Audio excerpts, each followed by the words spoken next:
Good morning student. अभी तक हम लोगों ने हिंदी फर्स्ट पढ़ा और आप लोगों को एक बार की जानकारी दे दे कि अब हिंदी में दो बुक है आपको, हिंदी फर्स्ट और हिंदी सेकंड। तो हिंदी फर्स्ट में आपका क्या है, पोएम और लेसन, और हिंदी सेकंड में क्या है आपका, ग्रामर। और हिंदी सेकंड का ग्रामर, आज हम लोग ग्रामर में अपना फर्स्ट लेसन स्टार्ट करेंगे। तो फर्स्ट लेसन क्या है, भाषा। भाषा में क्या है, भाषा मीन्स क्या है, लैंग्वेज। तो ये आज हम लोग अपने लेसन द्वारा जानेंगे कि भाषा का उपयोग हम लोग कब, कहाँ और कैसे करते हैं, भाषा क्या है, ठीक है। और अब आप लोगों और दोनों बुक का एक ही कॉपी बनाएंगे, ठीक है। एक ही कॉपी में दोनों बुक के जो भी क्वेश्चन आंसर दिए जाएंगे उसको लिखेंगे। तो चलिए, पहले क्या है, फर्स्ट लेसन क्या नाम है आपका, भाषा। क्या है, भाषा। तो देखिए बच्चों, आओ जाने कि हम अपनी बात दूसरों को किस प्रकार समझाते हैं।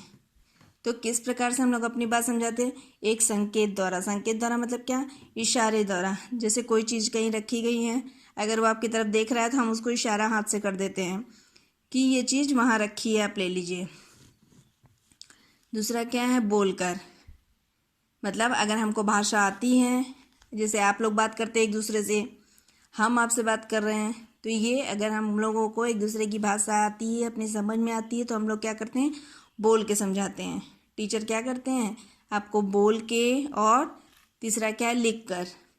हम लोग ब्लैक बोर्ड पे लिखते हैं तब आप लोग समझ जाते हैं, और कॉपी में लिखते हैं आप लोग तब हम लोग समझ जाते हैं कि आप लोग क्या लिखे हैं। तो ये भाषा कितनी तरह से समझाया जा सकता है, 3 तरह से। कौन कौन सा, संकेत द्वारा, बोलकर और लिखकर।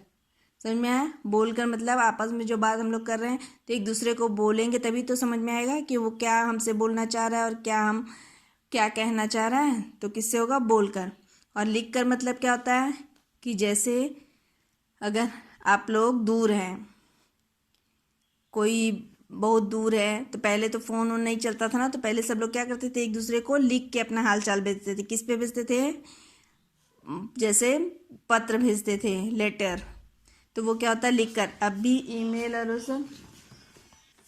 और ईमेल द्वारा भी हम लोग अपनी बात एक दूसरे तक पहुँचे, तो वो भी लिख कर ही होता है। इसी प्रकार देखिए, स्पष्ट है कि हम अपनी बात संकेत द्वारा, बोलकर व लिखकर दूसरे को समझाते हैं। लेकिन अब प्रश्न उठता है कि हम दूसरों की बात कैसे समझते हैं। आओ जाने कैसे, देखकर। क्या होता है, दूसरा अगर कोई कुछ बोल रहा है, अगर वो इशारे में बोल रहा है, तो हम लोग देखकर। तो फॉर एग्जांपल, जैसे ट्रैफिक पुलिस रहता है, सब लोग देखे होंगे कि गाड़ी जब हम लोग चलाते थे भी वो रोड पे ट्रैफिक पुलिस खड़ी रहती है जगह जगह, तो वो ट्रैफिक पुलिस हमेशा मुंह से नहीं बोलती, सीटी और इशारे से करती है। इधर उधर इशारा करेंगी तो आपको समझ में आता है कि कहाँ रुकना है और कैसे चलना है। गुड। दूसरा क्या है, सुनकर। सुनकर क्या है कि अगर कोई बोल रहा है आपसे, तो आप उसको कैसे, क्या उसकी आवाज़ क्या करते हैं, अपने कान से सुनते हैं। सुनेंगे तभी तो जवाब दे पाएंगे। तो ये क्या है, सुनकर। सुनने पे भी हम उनकी भाषा को समझ रहे हैं, तो सुनकर भी बोल सकते हैं। तीसरा क्या, पढ़कर। जैसे बताया आपको कि अगर कोई लिखा है कहीं से, कोई पत्र आ रहा है, या कोई, जैसे हम लोग ब्लैक बोर्ड पे लिख रहे हैं, तो आप उसको कैसे करेंगे, तो उसको पहले पढ़ेंगे ना, तभी तो लिख पाएंगे, तभी तो उसका जवाब दे पाएंगे।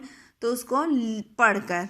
क्या होगा, पढ़कर। अगर कोई लिखी हुई चीज़ है तो उसको पढ़कर हम भाषा समझते हैं। और ये सुनकर और देखकर। संकेत द्वारा वाला क्या होता है, देखकर। और बोल कर करने वाला क्या होता है, सुनकर। और ये लिखने वाला क्या है, पढ़कर। इसी प्रकार स्पष्ट है कि हम दूसरों की बात को देखकर, सुनकर व पढ़कर समझते हैं। इससे क्या स्पष्ट होता है कि हम दूसरे की बात देखकर, सुनकर और पढ़कर समझते हैं। तो एक दूसरे की बात को समझने और समझाने वाले साधन को क्या कहते हैं, भाषा। एक दूसरे की बात को समझने और समझाने के साधन को क्या कहते हैं, भाषा। ओके, आज इतना ही। इसको आप लोग अच्छे से रीड कर लेंगे और एकदम अच्छे से समझ जाएंगे, तो फिर इसके आगे का भी कल हम आपको समझा देंगे। ओके।